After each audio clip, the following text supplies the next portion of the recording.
Di kota yang tak pernah benar-benar tidur, para pekerja membangun mimpi orang lain sambil perlahan kehilangan mimpi mereka sendiri. Penasaran dengan cerita lanjutnya? Stay tune di Warung Film. Warung Film, cerita dimulai di sini. Tentu ini tidak berlaku untuk Levon, seorang mandor konstruksi yang dikenal sebagai pria keras kepala, disiplin, dan memiliki empati tinggi kepada lingkungan sekitar. There'll be a bonus for you. Selesai apel pagi dengan anak buahnya, Levon masuk ke dalam kantor, di mana ternyata kantor tempat Levon bekerja dikelola oleh dinasti bisnis yang turun-temurun. Excuse me. Hey, I guess we're evil parents, babe. Hi, yeah, this is Garcia and Family Construction. Selang 10 menit kemudian, Levon melihat dua orang debt collector yang menagih hutang secara kasar. Levon meminta untuk jangan membuat chaos suasana, tapi salah satu mereka melontarkan kata-kata kasar yang membuat Levon naik darah, dan ini yang terjadi.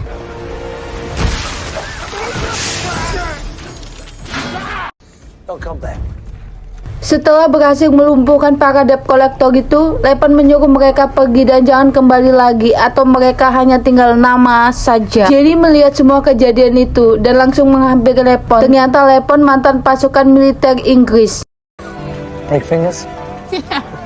Waktu istirahat makan siang, Levon mengunjungi rumah ayah mertuanya untuk mengajak putrinya yang bernama Mary untuk lunch bersama. Lunch nggak tuh? Terlihat hubungan yang berjarak antara menantu dan mertua ini semenjak meninggalnya istri Levon akibat depresi. Parent, you're a killer. I'm super hungry. I didn't eat. Malam harinya, scene beralih ke Jenny yang sedang asik jedak-jeduk bersama teman-temannya di salah satu klub terkenal di daerahnya.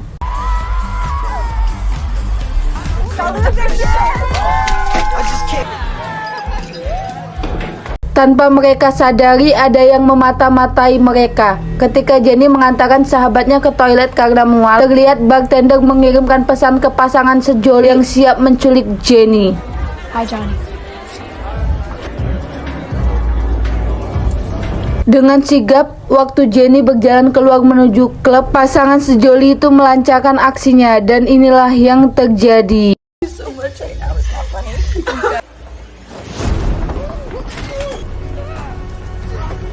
Pagi harinya, scene beralih ke Levon. Levon melihat polisi keluar dari kantor bosnya. Levon bertanya apa yang terjadi. Joe menjawab kalau Jenny tak bisa dihubungi dan menduga Jenny telah diculik. Orang tua Jenny telah melaporkan kejadian ini, tapi tak kunjung ada jawaban dan terkesan bertele-tele. Sang bos yang mengetahui latar belakang Levon meminta bantuan Levon untuk mencari Jenny. Sangat disayangkan, Levon menolak permintaan itu karena Levon sudah pensiun sejak lama. Jenny's missing. Smoothly. No, help us find Jen. Who I am anymore. Sore harinya, Levon berkunjung ke rumah sahabat lamanya bernama Gani, seorang mantan militer seperti Levon. Levon menceritakan kejadian yang dialami Jenny dan meminta Gani membantunya untuk menemukan Jenny. Namun Gani meyakinkan Levon kalau Levon sendiri pun pasti bisa membawa Jenny kembali. Yeah. You better go full on, no half measure. You already made your mind up. Singkat cerita, Levon pergi ke rumah bosnya untuk menghadiri acara keluarga di sana sambil menunggu kabar soal keberadaan Jenny. Levon yang melihat Joe termurung sambil memandangi foto dan video Jenny. Hal inilah yang membuat tekad Levon semakin kuat dan berjanji akan membawa Jenny kembali. Carla, Jenny, I'm gonna bring her home.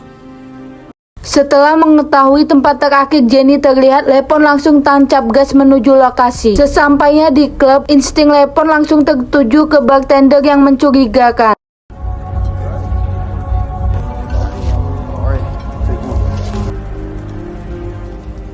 Saat bartender pulang, Levon langsung mengikutinya dengan bermodal alat GPS yang sudah dipasang di mobil bartender itu.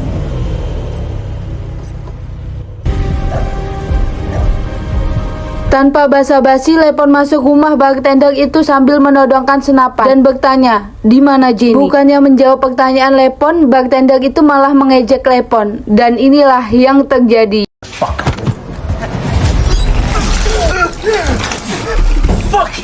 Tiba-tiba, kedua teman bartender itu masuk dan mencurigai ada yang gak beres. Levon yang menyadari kehadiran orang lain langsung melakukan ini.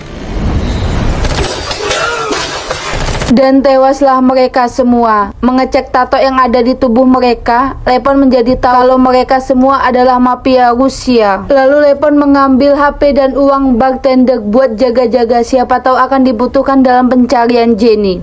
Setelah itu Lepon menunggu sejenak di dalam mobil untuk memastikan ada yang datang lagi atau tidak. Lagi-lagi insting Lepon tepat. Tak lama kemudian Justin bersama dua keponakan yang masuk menemui bartender itu. Justin kaget melihat mereka semua telah koid dan sejumlah uangnya telah menghilang. He has no control. He's Any a shotguns? That's 9 pence. Kemudian Lepon mengikuti mobil Justin sampai ke rumah mewah di pinggir kota. Lepon mengintai rumah Justin, memastikan tidak ada orang selain Justin.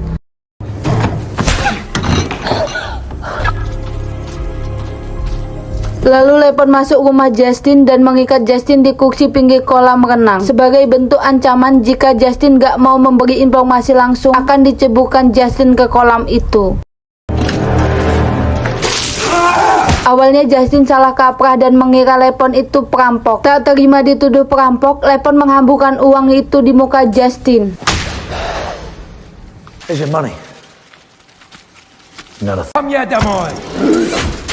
Tanpa basa-basi, Lepon langsung bertanya di mana Jenny. Merasa nyawanya terancam, Justin langsung menyebut satu nama, yaitu Dimi. Setelah merasa mendapatkan informasi penting, Lepon langsung mendorong Justin ke kolam itu hingga tewas.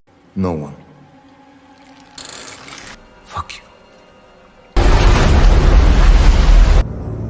Timmy. Tak lama setelah itu datanglah kakak kandung Justin bernama Simon bersama dua orang kembar memakai baju simmer yang ternyata itu anak Simon. Kaget melihat Justin yang mengambang di kolam renang, Simon yang tak terima dan mengecek CCTV. Nampak jelas wajah Lepon saat mengeksekusi Justin tadi. Not a businessman. He prefers mission Dengan tegas Simon memerintah kedua anaknya untuk memburu Lepon. and bring him to me.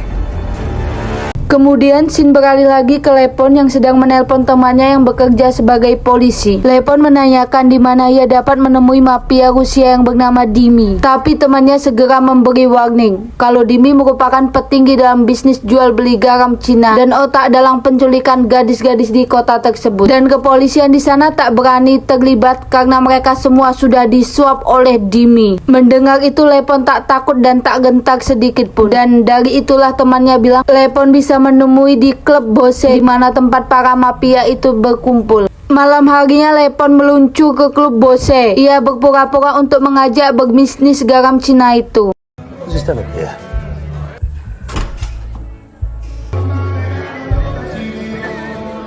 Kemudian Lepon dibawa menemui Victor yang merupakan anak buah kepercayaan Dimi. Victor yang melihat Lepon tak langsung bisa percaya dan menyuruh ajudannya untuk menggeledah Lepon. Tak terima akan itu, terjadilah pergelutan antara Lepon dan ajudan Victor. You looking for something? My interests are strictly.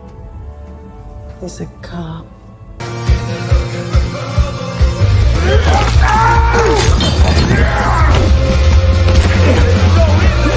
Setelah menang dalam pergelutan itu, Victor menyetujui Lepon untuk membeli garam Cina di tempatnya. Tanpa Victor sadari, itu siasat Lepon untuk menuju pertemuannya dengan Dimi.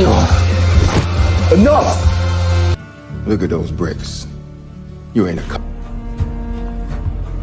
Lalu Victor memberi Lepon ponsel Tulilit untuk alat komunikasi pengambilan garam Cina itu. Saat Victor menghubungi Lepon, Victor bilang kalau garam Cina itu berada di bawah kursi Lepon. Karena itu bukan tujuan Lepon, ia dengan santai membuang garam Cina itu. Padahal kalau dipikir-pikir, barang itu dijual oleh Mamang Lepon, bisa kali ya membeli bakso seprovinsi.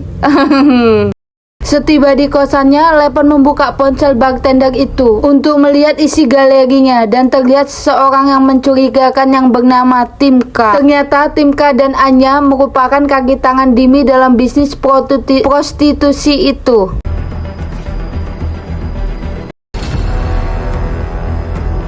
Malam ini sepasang sejoli akan membawa Jenny ke mafia Rusia yang bernama Jordan. Bulan madu yang dimimpikan Jordan kandas karena Jenny memberontak dan menggigit separuh wajah Jordan. Sepasang sejoli itu kena imbas kemarahan Jordan. Di waktu bersamaan, Lepon mendapatkan telepon dari Victor untuk meminta ia menghadiri pertemuan penting. Dengan syarat Lepon harus mengenakan jas. Setelah tiba di lokasi pertemuan, Lepon langsung diajak untuk menemui orang penting tersebut. Dan ternyata bisa kita tebak orang penting penting itu bernama. My name is Demi.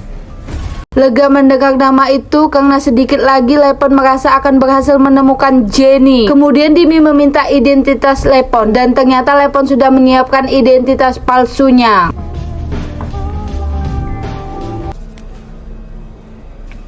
Lalu kesepakatan kerjasama antara Lepon dan Dimi terjadi.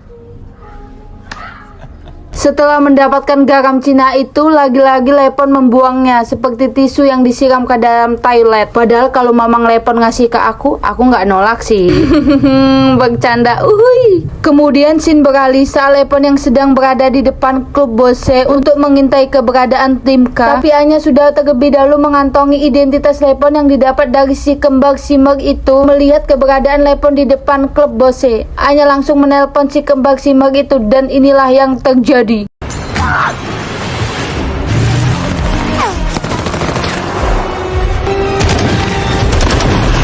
Apesnya karena tembakan membuat motor Lepon ngempot dan menabrak mobil polisi yang merupakan antek dari mafia Rusia. Si kembar Simmer merasa senang karena berhasil menangkap Lepon dan akan membawanya ke Simon. Tapi di tengah perjalanan melihat celah, Lepon melakukan perlawanan dan ini yang terjadi. People whose ma dress isn't funny.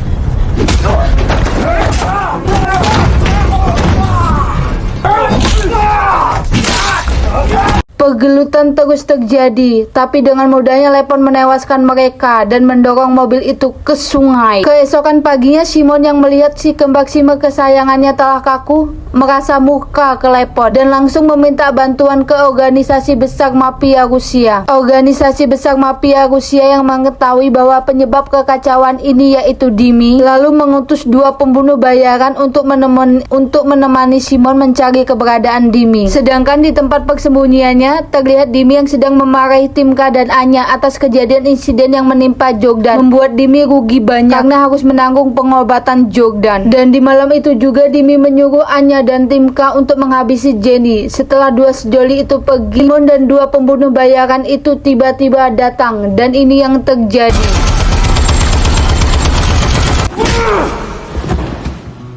Lalu Simon memberitahu Dimi kalau ayahnya sudah meninggoy dan 2 si kembar Simmer pun ikut menjadi korban. Simon menunjukkan foto pelaku pembunuhan dan dengan terkejutnya Dimi menyadari kalau tadi ia baru bertemu dengan pelaku pembunuhan itu dan ia mengantongi identitas Lepon. Berbekal identitas palsu Lepon, 2 pembunuh bayaran itu membayar hacker untuk mengumpulkan informasi soal Lepon. Dan dengan waktu yang singkat, hacker mengetahui siapa Lepon sebenarnya. Dan yang menjadi sasaran utama mereka yaitu rumah ayah mertua Lepon. Siang harinya Lepon mendapatkan telepon dari guru, dikarenakan Mary belum ada yang menjemput. Lepon segera meluncur menjemput Mary. Sadar ada yang gak beres, Lepon meminta Mary untuk mengecek GPS keberadaan kakeknya. Dan melihat bahwa kakeknya berada di rumah, mereka segera meluncur ke rumah kakeknya. Daddy, he's at home.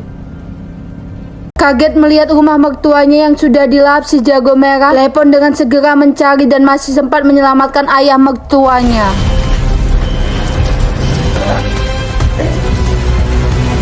He could have left you in there, Grandpa.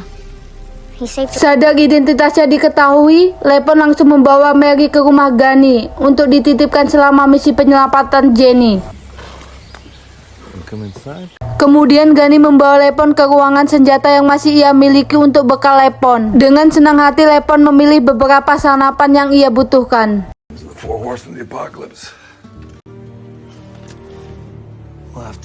Sore harinya Lepon langsung berpamitan ke Mary dan berjanji akan segera kembali.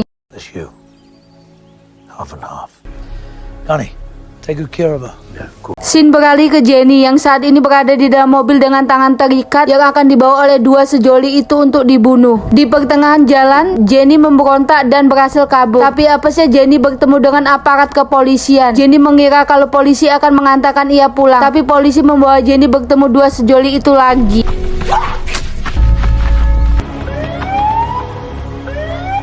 I'm so fucking sorry. Dan nyari sedikit lagi Jenny dihabisi tim K. Namun Jordan menelpon dan meminta untuk bertemu Jenny sekali lagi untuk melampiaskan hasrat bulan madu di atas awannya. Dasar kakek-kakek gatel. Still alive. For now. Kemudian Lepon yang sampai di klub tempat Dimi berada langsung dengan cepat melumpuhkan semua anak buah Dimi. Be my rock.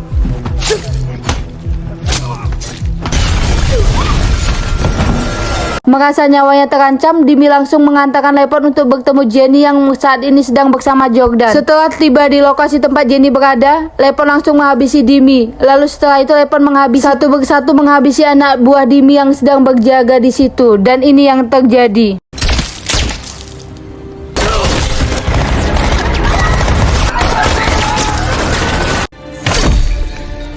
Mendengar keributan yang terjadi di depan, lagi-lagi Jordan tak bisa meluncurkan hasratnya untuk berbulan madu dengan Jenny. Tak lama kemudian Simon berserta dua pembunuh bayaran itu tiba. Melihat semua yang sudah porak-poranda, Simon menelpon Victor untuk membawa semua pasukannya untuk menghabisi Lepon. Setibanya Victor CS di lokasi, mereka langsung mendapatkan kejutan dari Lepon dan ini yang terjadi.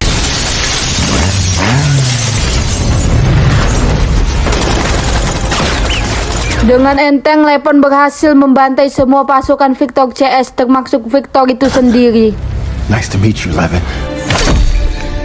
Setelah itu, Lepon mendengar teriakan Jenny, bergegas ke ruangan itu dan langsung meluncurkan satu tembakan manisnya yang membuat Jordan hanya tinggal tersisa nama. Kemudian Lepon berhadapan dengan Tim K. Tak langsung menembak Tim K, Lepon memberikan serangan brutal ke Tim K untuk balas dendam atas perbuatannya. Tak kalah hebatnya, Jenny membantu Lepon untuk menghabisi Anya meskipun dengan tangan terikat.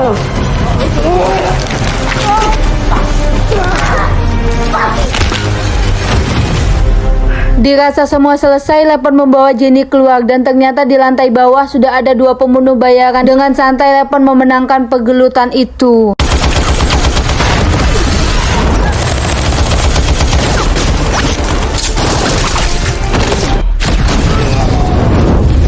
Simon yang melihat Lepon pergi segera menelpon organisasi mafia dan mereka menyarankan agar Simon menghilangkan dendamnya karena sangat sulit untuk menghabisi Lepon, dan karena tujuan Lepon sudah tercapai untuk menemukan Jenny, mereka yakin Lepon tak akan lagi mengganggu mereka.